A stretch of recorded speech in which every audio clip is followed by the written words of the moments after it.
तो भाई हमारे पावर स्टार पवन सिंह का नए गाना जो कि एल्बम का है, जो कि बहुत ही तगड़ा गाना आ रहा है, बहुत ही बड़े लेवल का गाना आ रहा है। तो आप लोग वीडियो को लास्ट तक देखें और बता दे भाई, पवन सिंह का बहुत ही तगड़ा गाना है, जो कि आज शाम को पोस्टर रिलीज हो जाएगा। और गाने का शूटिंग डबिंग दोनों कंप्लीट हो गया है, सब कुछ रेडी हो गया, गाना बन के तैयार है। और गाना का बात करें कि रिलीज डेट सब कुछ मालूम पड़ेगा, कब रिलीज गाना होगा और कब टीजर आएगा।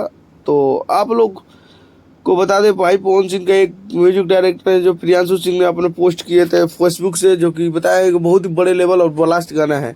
और बता दें भाई, इसमें प्रिंस प्रियदर्शी जो कि पवन सिंह का राइटर है, जो गाना के लिखे हुए हैं, जो कि पवन सिंह का टीम का बहुत बड़े राइटर है और बहुत ही तगड़े तगड़े गाना लिख के देते हैं पावर स्टार पवन सिंह का। ये गाना बिल्कुल पुराने अंदाज में होगा, जो कि आप लोग सुने होंगे, अहो राजा गाना आया था उसके सेम जैसे गाना आएगा और बहुत ही तगड़े गाना है। तो आप लोग को कैसा लगा अपडेट कमेंट कीजिए और चैनल को सब्सक्राइब कीजिए, लाइक कीजिए। तब तक मिलते हैं नेक्स्ट अपडेट के साथ।